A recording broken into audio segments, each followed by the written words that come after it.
comment allez-vous? J'espère que vous allez bien. Alors, je suis de retour pour vous présenter, comme vous l'avez sans doute déjà remarqué, mes favoris du mois de décembre. Alors, décembre, dernier mois de l'année, pas de surprise. Il y avait des fêtes de fin d'année, on se précipite pour faire plein de choses, pour terminer des choses de l'année, etc. Et bien évidemment, moi j'ai continué dans mes objectifs, donc de lire des ouvrages, etc. Donc, je vais vous présenter déjà les ouvrages que j'ai aimés, les événements que j'ai aimés et les films également. Ce sont les trois catégories que j'ai. J'ai certains ouvrages ici avec moi, d'autres où je vous mettrai juste des photos parce que je ne les ai plus en ma possession. Et bien évidemment, même si je l'ai déjà fait, je vous souhaite encore une bonne année 2020. J'ai une vidéo de l'année 2020, enfin où je vous souhaite la bonne année, que je vous mettrai ici. Vous pourrez donc aller voir ça. Je présente un peu mes objectifs, on va dire, pour l'année 2020, ce que je souhaite faire, ce que j'ai déjà entamé d'ailleurs. Voilà. Et j'ai hâte de poursuivre avec vous, ça me fait vraiment plaisir. Et je voulais aussi vous remercier encore une fois pour vos abonnements. N'hésitez pas à vous abonner davantage, n'hésitez pas à partager également les vidéos et ça me fait plaisir. Et lorsque vous le faites, n'hésitez pas à me taguer si vous le pouvez sur mes différentes plateformes. Alors on ne va pas plus tarder, on va commencer tout de suite. Alors je vais commencer avec les ouvrages parce que bon, il n'y en a pas beaucoup je pense. Donc on va commencer avec ça et ensuite je vous parlerai des événements et des ouvrages et des films que j'ai aimés. Alors, premier livre que j'ai lu, c'est Civilisation de Laurent Binet. Alors j'ai beaucoup apprécié le fait de lire cet ouvrage parce que c'est un ouvrage qui a eu un prix, donc le prix de l'Académie française, l'un des premiers prix décernés en automne en France. Donc je vous mettrai une vidéo où je parle justement des prix littéraires qui me tiennent à cœur, pas de tous les prix parce qu'il y en a vraiment énormément, rien qu'en France et dans le monde. Je vous mettrai la vidéo ici. Donc c'est un ouvrage qui parle en fait de la, comment dire, de l'invasion des Incas, l'invasion de l'Europe par les Incas. Très intéressant, c'est une uchronie, c'est-à-dire que c'est une histoire, une fiction qui se base en fait sur des faits et des personnages plus ou moins réels. Donc là on avait par exemple Atahualpa, etc. C'était très intéressant. Et puis c'était un jeu de mots parce que ici on a civilisation, donc civilization plutôt parce qu'il y a un Z. Et ça fait référence à un jeu que je ne connaissais pas avant.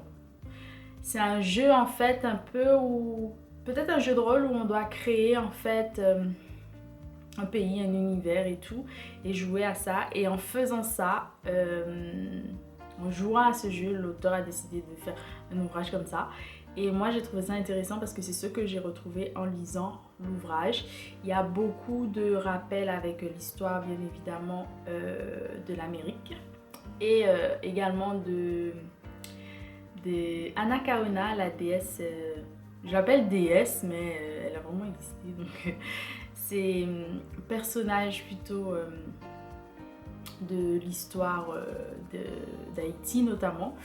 Et voilà, ça m'a plu aussi de voir ça, de partir un peu avec certains personnages et d'apprendre pas mal de choses et de voir comment certaines choses ont été déterminantes pour ce genre de, comment dire, de voyage, de façon de penser, etc. La religion aussi est bien évidemment présente. En tout cas, ça m'a plu de le lire. Ça décante encore un peu parce que je l'ai lu, on va dire, ça fait quand même presque... Ça va faire quand même un mois, je crois. En tout cas, quelques semaines. Mais ça m'a plu. Et puis, je vous laisserai aussi un article sur l'ouvrage que j'ai lu de lui, son ouvrage précédent qui était La 7e civilisation du langage, que j'ai vraiment beaucoup aimé. Je continue avec Le Banquet BD.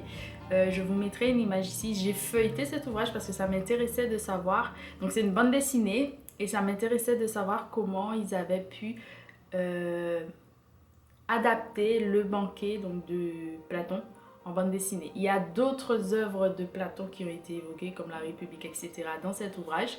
Mais pour moi, c'était bien un peu de commencer avec de la BD parce que si vous ne le savez pas, en janvier, je lis exclusivement, en tout cas j'essaie de lire exclusivement de la BD. Et c'était pour moi un moyen de me lancer petit à petit dans la BD. J'ai apprécié lire, c'était un peu déroutant bien évidemment pour moi. Parce que quand j'ai lu Le Banquet, c'était à l'université il me semble, pour un cours particulier là. C'était sur... bref, je vous passe les détails, mais c'était sur... on devait lire Le Banquet et on parlait de toutes ces théories en fait qu'il y avait à ces époques. Et c'était intéressant de revoir la même chose et j'avais pas ce genre de souvenir du Banquet parce que bien évidemment ça a été adapté et nous on avait un peu une autre approche aussi de cette œuvre. Ensuite j'ai lu Fontier Liberté qui est juste ici, donc c'est une pièce de théâtre en créole haïtien d'Emmanuel Vilsin que j'ai rencontré justement au Salon du Livre haïtien de l'année dernière. C'était la 6e édition et c'était les 25 ans de l'association donc Haïti Futur, mais je vous en parlerai plus tard. Ici donc Fontier Liberté, si je devais traduire littéralement en français ce serait la frontière de la liberté. Oui, on le serait comme ça, mais si vous voulez le mettre au pluriel, pourquoi pas. Donc ça parle d'exil et de cette chose en fait de le voyage en quelque sorte, l'envie de voyager, pourquoi voyager, qu'est-ce que ça veut dire appartenir à un pays, à une nation, à une patrie. C'est un ouvrage vraiment très intéressant qui est en créole haïtien, donc il y a des passages en français mais c'est exclusivement en créole haïtien et que j'ai vraiment adoré lire. Voilà, donc si vous pouvez lire le créole haïtien, je vous le recommande. Et c'est publié chez L'Acte Essentiel, pardon. Voilà. Je continue avec L'œuvre sans auteur. Donc c'est un ouvrage que j'ai lu aux éditions Saint-Simon, il me semble. Je vous mettrai une photo ici. J'avais même posté, je crois, une petite photo sur Instagram. C'est le livre en quelque sorte du film. Mais ça raconte aussi comment le film a été fait. Donc L'œuvre sans auteur, je vous en ai déjà parlé, je pense. Où ça parlait d'une famille allemande qui avait connu les troubles du Troisième Reich. Et c'est vraiment très intéressant. Et ce sont des sujets qui me plaisent, qui me fascinent, si on peut dire ça comme ça, de comprendre comment les personnes ont été malheureusement déshumanisées, etc. Et comment on traitait les artistes comme des aliénés, comme ils le disent malheureusement. Et c'était vraiment très intéressant moi de voir ça. Et puis la partie artistique était très intéressante en sachant que le personnage a vraiment existé. Enfin les personnes ont vraiment existé mais leurs noms ont été changés pour le film. Voilà. Ensuite j'ai lu L'Atlas des Utopies. Je ne peux pas dire lire, je mets entre guillemets ici parce que je l'ai plutôt feuilleté et c'est un ouvrage que je vous ai recommandé dans ma... comment dire, dans un article où je vous donnais des idées de cadeaux pour Noël. C'est un atlas en fait où donc un atlas où on a plusieurs choses, plusieurs thèmes qui sont réunis et par exemple on a ici l'Atlas des Utopies et en fait on nous parle de l'alimentation, de l'application Yuka, si vous connaissez par exemple du transhumanisme, de plein de choses vraiment très intéressantes. Et moi j'ai trouvé ça très bien et en plus j'avais travaillé un peu sur l'utopie, donc le rêve ou ce qu'on désire pour le futur, etc. Et j'ai trouvé que c'était un thème vraiment très intéressant, donc je me suis penchée sur cet ouvrage et je pense que c'est un ouvrage que j'aime beaucoup et que je feuillete de temps en temps et j'essaie d'aller voir les sujets qui m'intéressent bien évidemment. Donc voilà, j'ai feuilleté ça, on peut dire que j'ai lu parce que franchement je m'attarde sur pas mal de sujets. Il y a des choses que je connais déjà, il y a des choses que j'ai déjà lues, que j'ai déjà vues et d'autres que j'apprends encore. Par exemple, comment la Californie est devenue un lieu où il faut bien manger, bien recycler, bien voilà, se comporter... bien se comporter en quelque sorte, histoire de mieux vivre pour nous, mais aussi de sauver notre planète, surtout en ce moment parce qu'on en a besoin. Je continue avec Super Héros, une histoire politique. Donc C'est un ouvrage de William Blanc que j'ai eu la chance de rencontrer également grâce à mes études et à mon travail en ce moment. Et du coup, ça parle des super-héros en sachant qu'aujourd'hui, on se concentre sur pas mal de super-héros parce qu'aujourd'hui, on a des super-héros qui représentent un petit peu plus la population, en sachant que ça existait quand même déjà avant et que c'était méconnu. Et ça explique comment les super-héros sont aussi un reflet de notre société et aussi de notre politique. Donc voilà, donc on part avec plusieurs super-héros. Moi j'ai plus lu du coup Black Panther, Luke Cage, Wonder Woman, qui d'autre, je sais plus. Mais c'était vraiment très intéressant et puis je suis partie aussi, on va dire, aux origines de ces super-héros et dans les, comment dire, dans le backstage, si on peut dire, donc comment ça a été créé, pourquoi ça a été créé, comment ça a évolué aussi, parce qu'il faut savoir avec les différents courants politiques, les super-héros ont dû défendre ou se battre pour certaines causes. Donc c'était vraiment très intéressant et puis le côté historique me plaît énormément. On continue avec je ferai la jeunesse après. Je continue avec donc ce qu'il faut dire de Leonora Miano. Donc je vous mettrai une photo également ici. Donc c'est un petit recueil de poèmes où on a 3 parties et là elle parle de tous ces sujets qui sont un petit peu, on va dire, en vogue aujourd'hui. C'est-à-dire de la domination, donc les dominants et les dominés. Comment on est amené à appeler un continent Afrique et que ça s'appelait pas forcément comme ça, comment on est venu aussi au fait de déplacer des populations, de changer nos modes de vie, de savoir aussi que nous on a nos rêves aussi, donc nos utopies, dans le sens où on vit dans un pays où on est censé être chez nous mais aussi on n'est pas chez nous. Et quand je dis on, je parle de plusieurs personnes qui viennent de, par exemple, les afro-descendants, des personnes qui viennent d'anciennes colonies, on peut dire ça comme ça, et comment, bien évidemment, la colonisation a été difficile et la décolonisation plus tard, qui est encore un peu cette question, en fait, de la décolonisation, par exemple. Voilà. Et j'ai trouvé ça très intéressant et d'aborder ce sujet parce que pour moi, c'était comme des mini-essais, mais d'une façon très poétique. C'est de la poésie bien évidemment, mais c'était pour moi comme un essai. Je trouvais ça très bien construit, je trouvais que c'était une voix et plusieurs voix à la fois. Donc quand je parle de voix de personnes qui parlent, qui représentent différents endroits. Et puis moi, ce que j'ai adoré lire aussi, c'est que souvent quand on parle d'afro-descendants, on parle que des personnes qui viennent d'Afrique. Mais il faut savoir que par exemple moi je viens des Antilles. Je suis aussi donc afro-descendante, mais j'ai aussi d'autres parties, en fait, oui, d'autres parties dans tout ça, en fait. Et puis, il faut savoir aussi qu'on est là, en fait, que la Caraïbe existe aussi, et d'où mon combat aussi. Et j'ai aimé lire certaines bribes comme ça, en fait, dans ce passage, en n'oubliant pas d'autres personnes, voilà, parce que souvent, on nous met dans le même bateau, entre guillemets. Et il ne faut pas oublier que nous aussi, on a différentes façons, d'où la créolisation, d'où plein de choses. Bref. Mais ça m'a fait réfléchir à tout ça et j'ai aimé le lire. Je pense que je vais peut-être le relire, comme je le disais la dernière fois, pas en ce moment, parce que I got a lot on my plate right now. J'ai beaucoup à lire, beaucoup à faire en ce moment, mais je pense le relire vraiment. Ensuite, j'ai lu, quoi d'autre? Un chant de Noël que j'ai avec moi juste ici, voilà, que je dois rendre d'ailleurs. Je l'ai lu à la fois comme ça, donc en album, si je peux dire ça, jeunesse de chez Gallimard. Ça fait super longtemps hein, qu'il a été publié et je l'ai surtout lu en poche. Je crois que c'est le livre de poche et ça m'a plu de lire un chant de Noël. Je crois que c'est peut-être un coup de cœur. J'ai adoré cet ouvrage dans le sens où déjà j'étais dans une période,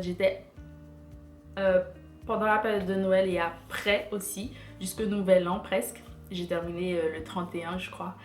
Et ça m'a plu de lire ça, donc un classique des classiques que je n'avais jamais lu. Ravie de l'avoir découvert pour la période parce que je voulais lire des ouvrages qui avaient un rapport avec la période. Donc Noël, le Nouvel An, les fêtes de fin d'année. Et là, on part avec un personnage, Scrooge, qui est un peu maladroit, qui est un peu pas commode, qui est pingre même. Et là, il va découvrir donc... il va faire une expérience un peu étrange, c'est-à-dire qu'il va rencontrer 3 fantômes au cours du réveillon, donc juste avant Noël. Et ces 3 fantômes vont représenter en quelque sorte donc son passé, son présent et son futur, et bien sûr éventuellement la mort. Et j'ai trouvé ça super. Vraiment, j'ai trouvé ça vraiment super cet ouvrage. Donc c'est un ouvrage vraiment un grand classique qui a forgé beaucoup de choses, donc notamment au Royaume-Uni, en Angleterre. Et moi, ça m'a fait réfléchir à plein de choses. C'est vrai que Noël, c'est censé être les temps de fête, le recueillement, être avec la famille, etc.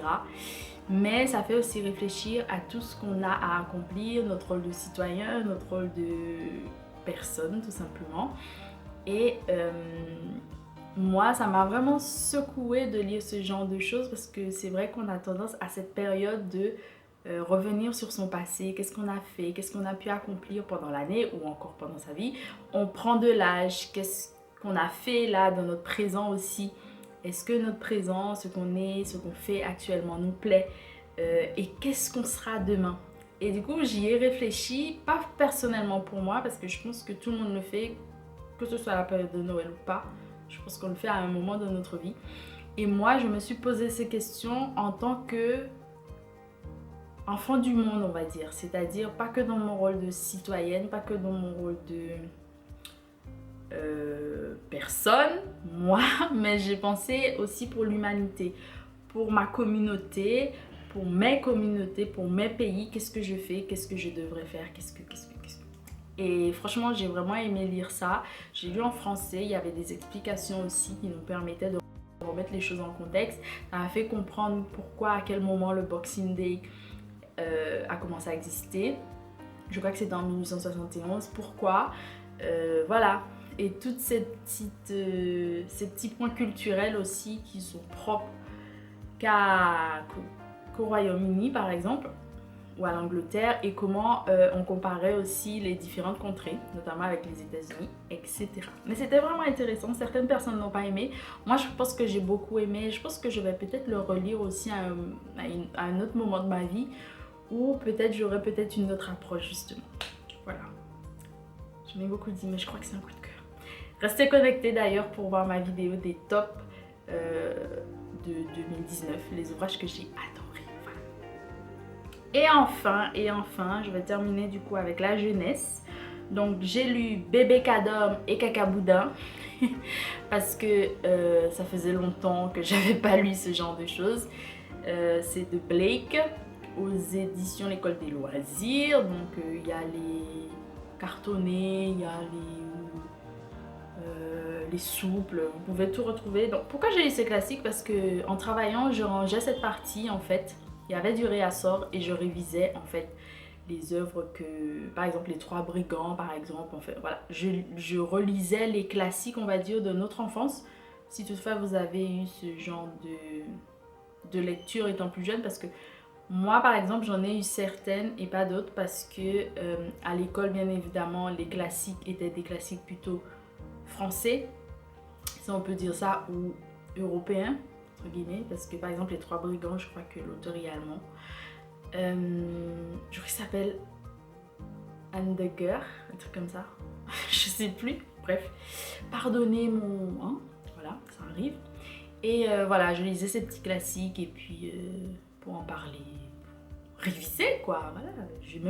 J'ai rien à dire, c'était pour réviser. Puis c'était sympa, voilà.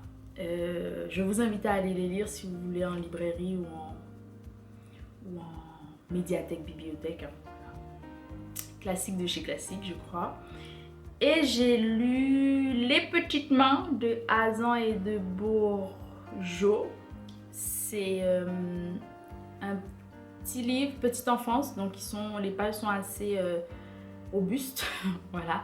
Et ça explique à quoi servent les mains, en quelque sorte, les usages ou l'usage des mains. On peut dire ça comme ça. C'était sympa. Je rangeais aussi et je suis tombée sur celui-ci que je ne connaissais pas du tout. Et puis j'ai aimé les illustrations également. Je crois que c'est un peu coloré, bleu, rose et tout. Et j'ai apprécié la mise en page et tout. Voilà. Et ensuite j'ai lu Shake Shake Shake Tes Vanilles qu'on m'avait donné lors que Valérie Akbart, j'espère que je prononce bien, m'avait gracieusement donné lors du salon du livre afro-caribéen. Et c'est cet ouvrage. Alors j'ai beaucoup aimé cet ouvrage. C'est un ouvrage, comme je disais, un album jeunesse qui nous montre comment les filles et les petites filles surtout, mais ça peut être de grandes personnes également, hein, parce que moi je l'ai lu et j'ai trouvé que ça pouvait aider d'autres personnes qui ne sont pas encore à l'aise avec leurs cheveux. C'est vrai, certaines personnes ne sont pas à l'aise avec leurs cheveux. Moi j'ai du mal peut-être à comprendre cela parce que peut-être que mes parents m'ont appris à le faire très tôt et à ne pas avoir ce problème avec mes cheveux. Moi j'ai toujours porté mes cheveux naturels et si j'osais me défriser, on m'avait dit ben t'aurais la boule à zéro parce que non, on se défrise pas. Enfin moi, pour ma part, ça veut pas dire que les gens de ma famille ne se défrisent pas. Mais moi, j'ai jamais connu ce processus et j'en suis ravie.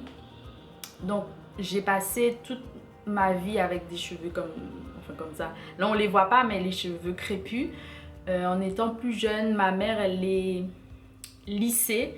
Pas pour parce que je voulais avoir les cheveux lisses, mais elle me lissait pour me faire mes longueurs et pour ensuite me donner une coiffure protectrice quelquefois, c'est-à-dire que on me coiffait souvent avec des petites nattes, avec mes propres cheveux et j'avais des petites nattes pendant très longtemps et parce que je crains des cheveux un peu. Et après oui, j'ai porté des mèches également. Et c'était aussi une coiffure pour les vacances ou voilà. Parce que pendant les vacances on partait un mois et des choses comme ça ou pour ne pas se coiffer pendant longtemps. Tout simplement parce que je crains des cheveux. Et après j'ai porté des dreadlocks pendant, je sais plus, pas mal de temps. Et après j'ai décidé de couper. Donc je crois que j'ai les cheveux courts depuis 5-6 ans. Peut-être un petit peu plus, je sais plus. Mais en tout cas j'ai toujours eu les cheveux naturels. Et cet ouvrage propose aussi des façons de se coiffer, fait aussi des métaphores avec des plantes, deux plantes qui sont différentes mais qui sont belles à leur façon. Donc les cheveux des autres sont les cheveux des autres et nos cheveux sont nos cheveux. On a tous nos caractéristiques et on est tous et toutes belles avec nos cheveux, notre couleur de peau, notre carnation, nos yeux, nos bouches, notre nez, tout ce que vous voulez. Et aussi combien il était bon d'être kind, gentil avec soi-même et de s'aimer. Par exemple, de s'écrire des messages. Moi, tous les matins, après ma douche ou pendant ma douche, j'écris un message sur la porte de ma... parce qu'il y a de la buée et j'écris tous les jours « Love yourself ». Je l'écris tous les jours pour me rappeler que c'est important. C'est important d'être gentil avec soi, de bien se parler parce que, par exemple, elle explique que deux plantes qui ont deux messages différents, un message méchant de ce côté, un message gentil, vont pas s'épanouir de la même façon. Donc les paroles ont beaucoup d'impact sur les gens. Moi je le vis au quotidien, les paroles ont beaucoup d'impact sur moi. Et je pense que c'est dû à ma sensibilité et il y a des choses que je ne peux plus accepter de qui que ce soit parce que c'est comme ça qu'on peut mal grandir, mal se développer, mal s'aimer et perdre sa confiance en soi. Donc j'ai aimé cet ouvrage. Et après pour les personnes qui sont pas forcément religieux, qui sont athées ou autres, il y a des allusions à Dieu, mais après vous faites comme ce que vous voulez. Moi c'est le seul bémol, si j'avais à donner un bémol, c'est pas un bémol parce que chacun ses croyances et c'est le parti pris de l'auteur, mais voilà, je préviens juste, mais c'est un ouvrage que j'ai quand même apprécié. Mais comme je dis, pour ma part, si votre enfant, vous avez des soucis encore à vous accepter comme vous êtes, ça vous aidera peut-être. Voilà. Après, je fais pas tout ce qu'on dit dans cet ouvrage, parce que peut-être qu'il y a des choses que je ne fais plus, que voilà. Mais ça peut aider. Je crois que c'est tout pour les enfants. Oui, voilà. C'était ma partie lecture. On fait beaucoup, finalement. On passe à la catégorie film. Donc le film que j'ai adoré ce mois-ci, c'est Brooklyn Affair. J'ai vraiment aimé ce film. Avec donc un personnage qui a un problème, on va dire, de comportement. Comment dire? Parce qu'il a eu un trouble lorsqu'il était petit, je crois. Et puis il a un tic. Par exemple, il a des tics et il ne peut pas s'empêcher de ne pas dire la vérité en quelque sorte ce qu'il pense. Par exemple, si on lui dit quelque chose et il pense que tu es une mauvaise personne, pour être plus cru, il va dire ben, espèce de... Voilà. Et il va se voir dans une affaire